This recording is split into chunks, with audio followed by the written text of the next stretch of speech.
नमस्कार, बहुत बहुत स्वागत है आपका। NSC9 न्यूज देख रहे हैं आप। मैं हूं आपके साथ नेहा और इसी के साथ करते हैं बुलेटिन का आगाज। यूपी के मुख्यमंत्री योगी आदित्यनाथ ने एक जनसभा को संबोधित किया। कहा कि भाजपा के नए राष्ट्रीय अध्यक्ष नितिन नवीन ने ये उत्तर प्रदेश में पहला आगमन है। मुख्यमंत्री ने कहा कि नितिन नवीन युवा ऊर्जा और नए विचारों के प्रतीक है और आज कार्यकर्ताओं के लिए सौभाग्य की बात है कि वे अपने राष्ट्रीय अध्यक्ष का स्वागत कर रहे हैं। इस अवसर पर कार्यकर्ताओं में उत्साह और जोश देखने को मिला।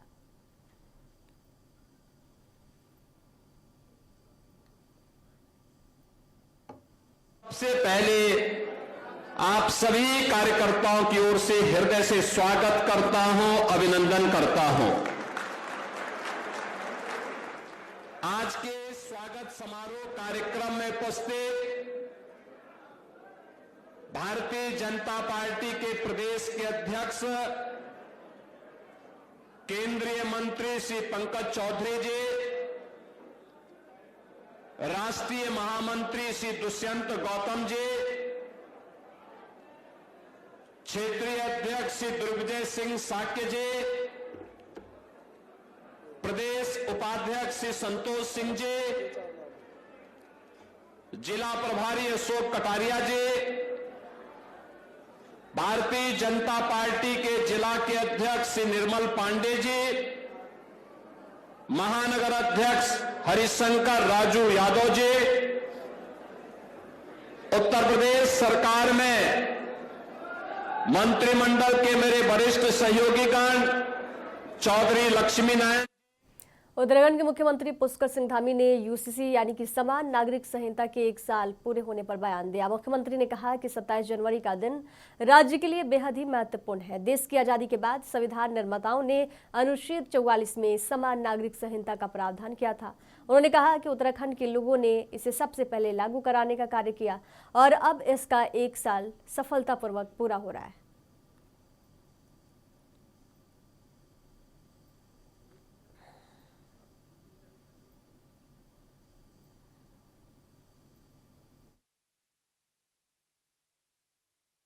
ये 27 जनवरी का दिन हमारे राज्य के लिए बहुत महत्वपूर्ण दिन है, क्योंकि देश के अंदर हम पहले राज्य के रूप में ये गौरव हमको प्राप्त हो गया कि देश की आजादी के बाद देश के संविधान निर्माताओं ने संविधान के अनुच्छेद 44 में जिसका प्रावधान किया था कि देश के अंदर समान नागरिक संहिता होनी चाहिए और उसको सबसे पहले लागू करने का काम देवभूमि उत्तराखंड के लोगों ने किया है और उसका 1 साल सफलतापूर्वक संपन्न हो रहा है। और मैंने जिस दिन ये लागू हुई थी तो उस दिन मैंने कहा था कि ये समान नागरिक संहिता की जो गंगोत्री है, गंगा है, जैसे देवभूमि उत्तराखंड से मां गंगा निकलकर पूरे देश को जल और जीवन देने का काम करती है, उसी प्रकार समान नागरिक। आज प्रधानमंत्री नरेंद्र मोदी ने वर्ष 2026 की पहली मन की बात कार्यक्रम के माध्यम से देशवासियों को संबोधित किया। इस पर हरियाणा के कैबिनेट मंत्री अनिल विज ने अपने कार्यकर्ताओं के साथ एक निजी अस्पताल पहुंचे और उन्होंने प्रधानमंत्री की मन की बात सुनी। अनिल विज ने मीडिया से बातचीत में बताया कि पीएम ने देश के विकास में जन भागीदारी और सामाजिक जिम्मेदारी पर जोर दिया है। अयोध्या से लेकर गंगा नदी तक सफाई अभियान, जलाशयों की सफाई और कम्युनिटी सेवाओं की अहमियत पर भी उन्होंने विचार साझा किए। प्रधानमंत्री ने मतदाता दिवस और भविष्य की योजनाओं जैसे एआई के विकास पर भी संदेश दिया।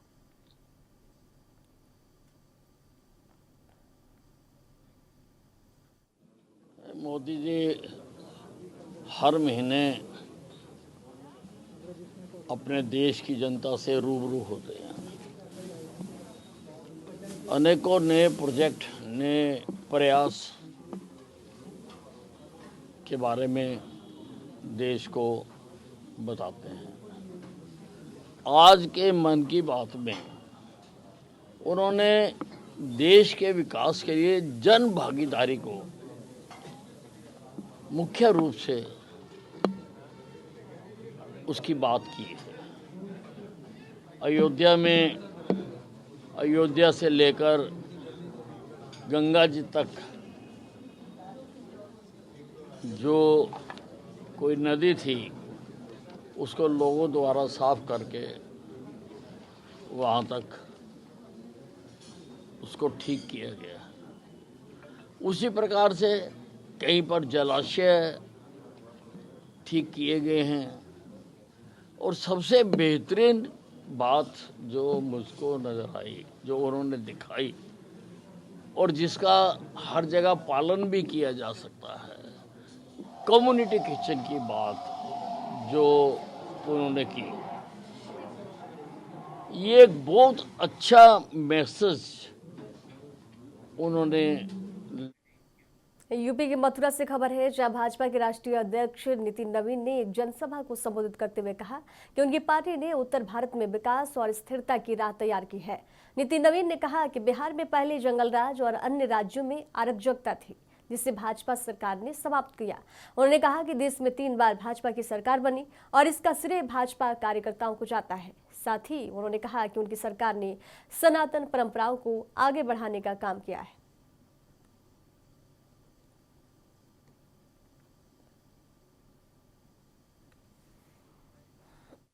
जंगल राज था तो यहां पर भी उस अराजकता की सरकार थी जिसको हमारी नेतृत्व वाली सरकार ने समाप्त किया। आज बिहार हो या उत्तर प्रदेश हो, देश का उत्तर भारत का कोई भी राज्य हो, विकास के पटरी पर अगर आगे बढ़ रहा है तो इसका बड़ा देन कहीं ना कहीं भाजपा कार्यकर्ताओं को भी जाता है कि इन कार्यकर्ताओं ने अपने समय का संघर्ष किया और उस संघर्ष के बल पर आज देश में अपनी सरकार बनी। और एक बार नहीं, 3 बार अगर देश में भाजपा की सरकार बनी तो इसका श्रेय कार्यकर्ताओं को जाता है।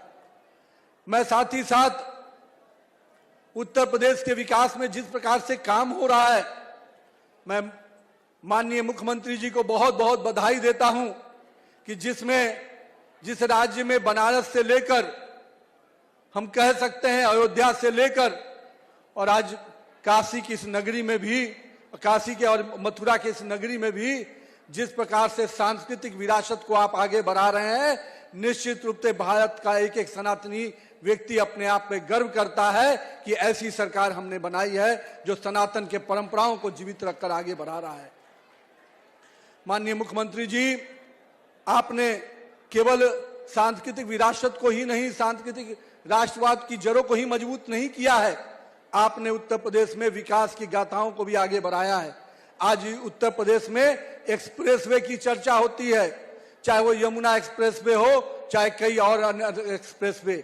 ये दिखाता है कि उत्तर प्रदेश विकास के पटरी पे अब देश के उत्तम राज्यों में ही नहीं, विदेश में जो ऐसी सड़कें दिखती थी, आज उत्तर प्रदेश में भी वैसी सड़कें दिख रही हैं। ये एक बड़ा श्रेय एनडीए की सरकार को जाता है, नरेंद्र मोदी को जाता है और योगी आदित्यनाथ जी को जाता है। लेकिन मित्रों, हम लोग आज यहाँ पर उपस्थित। यूपी के अमरोहा से खबर है, 24 जनवरी को 77वें उत्तर प्रदेश स्थापना दिवस के अवसर पर कलेक्ट्रेट परिसर में विकसित उत्तर भारत विकसित भारत थीम पर भव्य कार्यक्रम का आयोजन किया गया। प्रभारी मंत्री पी मलिक ने कार्यक्रम का उद्घाटन किया, विभिन्न स्टॉलों और प्रदर्शनी का निरीक्षण किया और दिव्यांगजनों को ट्राईसाइकिल वितरित कर हरी झंडी दिखाकर उनका उत्साहवर्धन किया।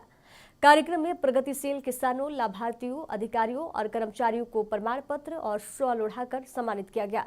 विभिन्न विद्यालयों की छात्राओं ने सांस्कृतिक कार्यक्रम भी प्रस्तुत किए और विकसित उत्तर प्रदेश और विकसित भारत की परिकल्पना पर अपने विचार साझा किए।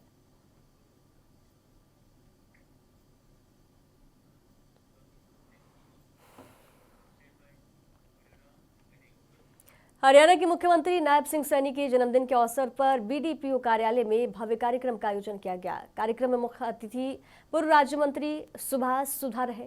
सुभाष सुधा ने जन्मदिन के अवसर पर 56 केक काटे, हवन यज्ञ में आहुति दी, रक्तदान शिविर का उद्घाटन किया, पौधारोपण किया और कार्यकर्ताओं के साथ जमकर डांस भी किया। साथ ही उन्होंने मुख्यमंत्री की लंबी उम्र और स्वास्थ्य की कामना भी की और रक्तदाताओं को सम्मानित भी किया।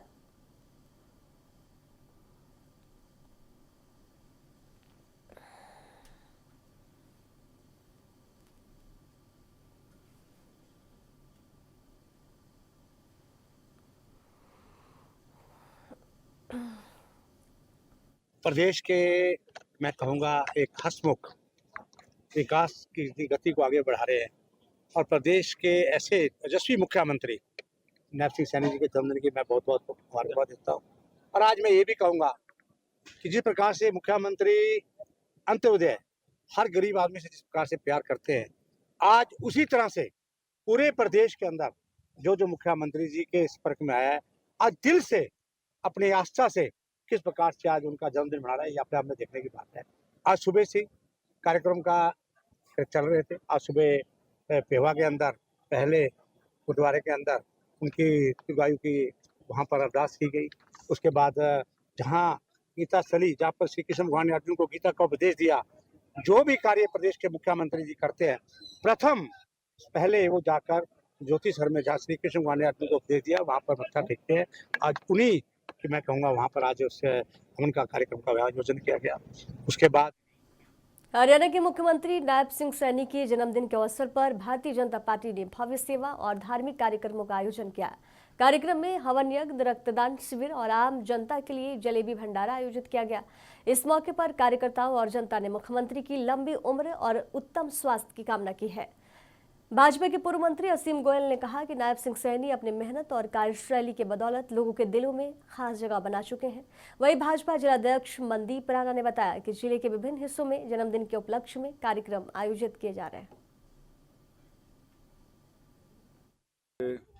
हरियाणा प्रदेश के लाडले जनप्रिय, और मैं कहूँगा कि जिनको देख के आज हर हरियाणवी के मन में एक अनुभूति आती है, कहता है भी अपना नायब मुस्कान मैन। जो भी आप संज्ञा दें, आज अपने कामों से, अपनी मुस्कान से, अपनी सहजता से, अपनी सरलता से आज जन जन के दिलों में अपनी जगह बनाने वाले और हरियाणा को भारत का नंबर 1 प्रदेश बनाने के लिए दृढ़ संकल्पित आज हमारी अंबाला की माटी के अंदर जिन्होंने राजनीति को शुरू किया, ऐसे हरियाणा के लाल आदरणीय नायब सिंह सैनी जी का जन्म दिवस आज सारे कार्यकर्ता, ना केवल अंबाला, पूरे हरियाणा बल्कि हरियाणा से बाहर भी, मुझे तो बिहार से भी मेरे साथियों ने, क्योंकि जहां नायब जी चुनाव प्रचार के लिए गए थे वहां से भी साथियों ने तस्वीरें शेयर की हैं। आज पूरे कार्यकर्ताओं में एक उत्साह का, उमंग का माहौल है और नायब जी को शुभकामनाएं देने के लिए, उनके शतायु हों, उनका दीर्घायु हों, स्वस्थ ठीक रहे और बहुत स्वस्थ चित्त से, मन से वो माँ भारती की और हरियाणा की ऐसी सेवा करते रहें। देखिए, आज हरियाणा के 2 बार के मुख्यमंत्री, बहुत ही लोकप्रिय नेता आदरणीय नायब सैनी जी के जन्म दिवस के उपलक्ष्य पर भारतीय जनता पार्टी जिला अम्बाला द्वारा अनेकों स्थानों पर उनके जन्म दिवस के उपलक्ष्य पर भंडारे, हवन यज्ञ और अनेकों ब्लड डोनेशन के कैंप लगा करके अनेकों ऐसे कार्य किए जा रहे हैं, जिससे ताकि जो हमारे लोकप्रिय मुख्यमंत्री जो 24 घंटे हरियाणा की जनता में की सेवा में लगे हुए हैं, उनका स्वास्थ्य। यूपी के कन्नौज से खबर है, जहां प्रतिनिधि उद्योग व्यापारी मंडल ने आज कन्नौज के हिंदुस्तान होटल में प्रेस वार्ता का आयोजन किया। इस दौरान व्यापारी की समस्याओं और उनकी मांगों को लेकर चर्चा की गई। राष्ट्रीय अध्यक्ष अनूप शुक्ला ने बताया कि 29 जनवरी को कानपुर में व्यापारी महासम्मेलन होगा, जिसमें पूरे उत्तर प्रदेश के व्यापारी नेता शामिल होंगे। सम्मेलन में व्यापारी की समस्याओं का प्रतिनिधि मंडल मुख्यमंत्री से भी अवश्य मुलाकात करेगा। वही संगठन ने आज कई पदाधिकारियों की नियुक्ति भी की है। व्यापारियों की राजनीतिक हिस्सेदारी क्या होगी, सबसे बड़ा प्रश्न यही है, क्योंकि व्यापारी वोट और नोट भी देता है और निरंतर सामाजिक कार्यों में व्यापारी संलिप्त रहता है, अपना योगदान देता है, परंतु कि व्यापारियों की जो भी समस्याएं हैं वो दूर तभी होंगी जब ज़्यादा से ज़्यादा व्यापारी विधानसभा और लोकसभा में पहुंचेगा। तो जब व्यापारी अपना कार्य कर रहा है, जीएसटी पूर्ण रूप से सरकार का सहयोग कर रहा है, उनका कलेक्शन करके खजाने भर रहा है, तो व्यापारियों की कितनी सीटों पर व्यापारियों को मुख्यमंत्री जी उतार रहे हैं, इन मांगों को लेकर के हम पहुंचेंगे। और व्यापारी आयोग के गठन की हमारी मांग है। ऑनलाइन शॉपिंग को लेकर के जैसे दिक्कतें आ रही हैं, छोटा और मध्यम व्यापारी बिल्कुल अपनी दुकान बंद करने की स्थिति में है, ऐसी बहुत सारी समस्याओं को लेकर के साथ में कुछ ऐसे अधिकारियों की भी लिस्ट हम लोग तैयार कर रहे हैं पूरे प्रदेश की, जो निश्चित रूप से व्यापारियों का उत्पीड़न कर रहे हैं और सरकार को भी बदनाम करने का काम कर रहे हैं। ऐसे नई दिल्ली के अशोक विहार स्थित गुरु अंगद पब्लिक स्कूल में बड़े धूमधाम के साथ 77वां गणतंत्र दिवस मनाया गया। इस अवसर पर छात्रों ने रंगारंग कार्यक्रम प्रस्तुत किए, जिसमें हर घर तिरंगा थीम पर शानदार डांस परफॉर्मेंस भी शामिल थी। कार्यक्रम के school chairman president, general secretary और कई गणमान्य अतिथियों के साथ दिल्ली के महापौर और स्थानीय विधायक भी इस मौके पर उपस्थित रहे। स्कूल के प्रेसिडेंट सतपाल सिंह मंगा ने बच्चों को देशभक्ति, अनुशासन और नैतिक मूल्यों के संस्कार विकसित करने के लिए प्रेरित किया। अपने दिल्ली ਦੇ और सारे बच्चों ਨੂੰ, ਸਟਾਫ ਨੂੰ, ਮੈਨੇਜਮੈਂਟ ਨੂੰ, ਸਭ ਨੂੰ ਬਹੁਤ-ਬਹੁਤ ਵਧਾਈ ਦੇਣਾ। ਅਸੀਂ ਬੜੇ ਰੱਬੋਂ ਅਸੀਂ ਬਖਸ਼ੇ ਹੋਏ ਲੋਕ ਹਾਂ ਕਿ ਸਾਨੂੰ ਇੰਨਾ ਅੱਛਾ ਦੇਸ਼ ਮਿਲਿਆ ਜਿੱਥੇ ਸਭ ਨੂੰ ਬਰਾਬਰ ਦੇ ਹੱਕ ਹੈਗੇ। ਬੱਚੇ ਪੜ੍ਹ ਲਿਖ ਕੇ ਅੱਗੇ ਵਧਣ, ਕਿੰਨੇ ਸੋਹਣੇ ਬੱਚੇ ਲੱਗ ਰਹੇ ਤੇ ਸਾਨੂੰ ਖੁਸ਼ਹਾਲੀ ਦੱਸਦੀ ਹੈ ਕਿ ਦੇਸ਼ ਸਾਡਾ ਕਿੰਨੀ ਫਾਸਟ ਅੱਗੇ ਜਾ ਰਿਹਾ ਅੰਡਰ ਦਾ ਲੀਡਰਸ਼ਿਪ ਆਫ आदरणीय नरेंद्र मोदी जी, जो देश वास्ते ना भला सोचते पे। मैं बिल्कुल ईश्वर अगे यही प्रार्थना करना कि वाहिगुरु उन्होंने लंबी उम्र दे और देश की। अब खबर हनुमानगढ़ से है, जहां एसपी हरिशंकर के निर्देशन में जंक्शन थाना पुलिस ने नशा के खिलाफ बड़ी कार्रवाई की है। नाकाबंदी के दौरान पुलिस ने स्कॉर्पियो में सवार 3 आरोपियों को 188 ग्राम हेरोइन के साथ गिरफ्तार किया है। तस्करों के कब्जे से लगभग 40 लाख रुपए मूल्य की हेरोइन बरामद की गई है। थानाधिकारी रामचंद्र कसवा के सुपरविजन में ये कार्रवाई संपन्न हुई है, जबकि एएसपी अरविंद बिश्नोई ने मीडिया को जानकारी दी। जिला पुलिस हनुमानगढ़ द्वारा श्रीमान पुलिस अधीक्षक महोदय के निर्देशन में अवैध मादक पदार्थ एवं नशा तस्करों के विरुद्ध कुल 4 कार्रवाई की गई, जिसमें कुल लगभग 60 लाख का अवैध मादक पदार्थ जब्त किए गए तथा 3 वाहन, एक स्कॉर्पियो, बोलेरो और क्रेटा गाड़ी जब्त की गई। पहली कार्रवाई पुलिस थाना जंक्शन द्वारा की गई, जिसमें 188 ग्राम अवैध हीरोइन चिट्टा बरामद किया गया। 3 आरोपीगण को गिरफ्तार किया गया, जो प्रारंभिक पूछताछ में जिनका बॉक्सर गैंग से तार जुड़ने आया है। 2 कार्रवाई पुलिस थाना टाउन द्वारा की गई, जिसमें पहली कार्रवाई में 2 किलोग्राम 113 ग्राम अवैध अफीम तथा दूसरी कार्रवाई में 510 ग्राम अफीम बरामद कर आरोपीगणों को गिरफ्तार किया गया।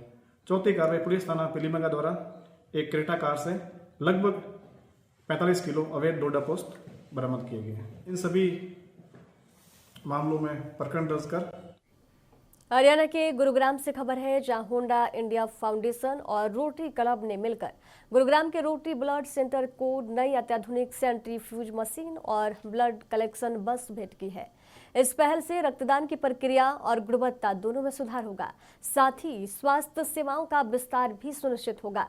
रोटरी ब्लड बैंक के अध्यक्ष डॉक्टर मुकेश शर्मा ने बताया कि होंडा और रोटरी का ये सहयोग 2017 से जारी है और अब तक 1 लाख से अधिक लोगों ने रक्तदान किया है, जिससे 3 लाख से ज्यादा जानें बचाई गई है। होंडा की नई ब्लड कलेक्शन बस शहरी और ग्रामीण क्षेत्रों में रक्तदान अभियान को और मजबूत करेगी। होंडा फाउंडेशन से हमारे विनय धिंगड़ा जी, जो वहाँ के ट्रस्टी हैं, वो आज यहाँ ब्लड सेंटर में आए हैं पूरे स्टाफ के साथ, और उन्होंने हमें यहाँ पे सेंट्रीफ्यूज जो 16 कंपोनेंट से तैयार होके बड़ी क्वालिटी का जो है यहाँ पे अच्छा ट्रांसफ्यूजन होके काम करेगा, वो हमें डोनेट किया है। और हम दिल की गहराई से उनका हम धन्यवाद करना चाहते हैं, अभिनंदन करना चाहते हैं कि उन्होंने यहाँ आके ये डोनेट किया है। 2017 में इन्होंने एक बस हमें दी थी। हमारा बहुत पुराना रिश्ता होंडा फाउंडेशन से रहा है, और आज उन्होंने फिर एक नई बस की देने की घोषणा की है। हम दिल की गहराई से सर आप सब पूरा होंडा परिवार का, होंडा फाउंडेशन का धन्यवाद करते हैं। On behalf of our Rotarians, जितनी भी सुविधाएं हम यहाँ पे दे रहे हैं सब चैरिटी कर रहे हैं। जितने भी गरीब थैलीसीमिया बच्चे हैं, 175 बच्चे हैं, उनको फ्री ब्लड यहाँ से दिया जा रहा है। आज हम लोगों ने यहाँ मिलकर रोटरी बैंक के साथ एक अच्छी एक्टिविटी करी है ब्लड सिस्टम के लिए। सेंट्रीफ्यूज मशीन हमने कंट्रीब्यूट करी है, जिससे रोटरी बैंक की कैपेसिटी और क्वालिटी दोनों इंक्रीज हो जाएंगी। और एक यूनिट से जैसे पता है सबको 3 जानें बच जाती हैं, तो आई थिंक ये वाली जो सर्विस रोटरी बैंक प्रोवाइड कर रहा है ये काफी अच्छा कर पाएगा। और जरा सा होंडा इंडिया फाउंडेशन के बारे में, Honda India foundation Honda companies India में जितनी भी है उनका CSR आर्म है। हम लोग रोड सेफ्टी के ऊपर, हेल्थ केयर के ऊपर, एजुकेशन और एनवायरनमेंट, रूरल डेवलपमेंट के ऊपर काम करते हैं। और हेल्थ केयर के अंदर भी हम काफी काम कर रहे हैं, उसी के लिए ये पार्टनरशिप है हमारी। रोटरी बैंक के साथ पार्टनरशिप शुरू हुई 2017 में हमारी, जब हमने एक ब्लड डोनेशन बस कंट्रीब्यूट किया। और अभी सेंट्रीफ्यूज मशीन है, एक और बस हम लेने वाले हैं अभी, और आगे काफी सारे प्रोजेक्ट मिलकर करे जाएंगे जिससे कम्युनिटी में अच्छी सर्विस प्रोवाइड कर सकें हम लोग। छत्तीसगढ़ के रायपुर से खबर है, जहां गणतंत्र दिवस के अवसर पर केंद्रीय गृह मंत्रालय ने पदकों की घोषणा की है। छत्तीसगढ़ की 11 पुलिस अधिकारियों को उनके उत्कृष्ट और सराहनीय कार्यों के लिए सम्मानित किया जाएगा। इसमें IG Ram Gopal Garg, SSP Shashi Mohan Singh, SP Shweta Singh Sinha, Rajshree Mishra, additional SP Nivedita Paul, Manisha Thakur, Tarkeshwar Patel, DSP Uneja Khatoon, Jailal Markam और हाजरीलाल साहू को सराहनीय सेवाओं के लिए पदक दिया जाएगा। वहीं विशिष्ट सेवाओं के लिए एसआई राम अवतार सिंह राजपूत को पदक से सम्मानित किया जाएगा।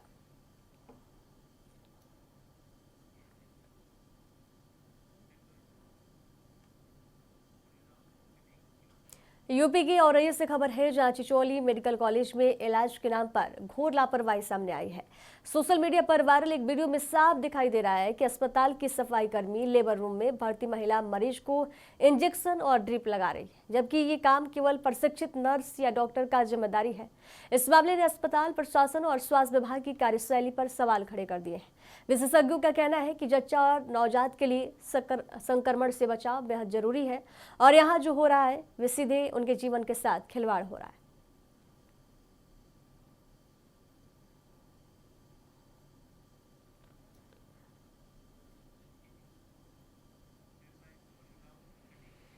कुरुक्षेत्र से खबर है, जहां धान रोड पर गुरु रविदास जयंती के अवसर पर प्रभात फेरी निकाल रहे लोगों पर तेज रफ्तार ऑल्टो कार ने टक्कर मार दी। हादसे में 85 वर्षीय दर्शना देवी और 26 वर्षीय प्रियंका की मौत हो गई, जबकि इस हादसे में 4 लोग घायल बताए जा रहे हैं। सभी घायलों को लोकनायक जयप्रकाश हॉस्पिटल में भर्ती कराया गया है।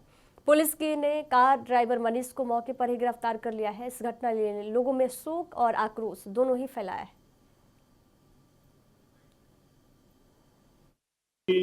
सूचना मिली थी कि सुबह गांड कुंडरी रोड को प्रभात फेरी निकली हुई थी और उसमें महिलाएं और जेंट्स काफी संख्या में प्रभात फेरी में थे। वहां पे कोई गाड़ी ने उनके साथ एक्सीडेंट कर दिया, जिसमें 2 लेडीज एक्सपायर और 8 लेडीज और जेंट्स हैं जो वो अभी इंजर्ड जेपी हॉस्पिटल में दाखिल हुए हैं।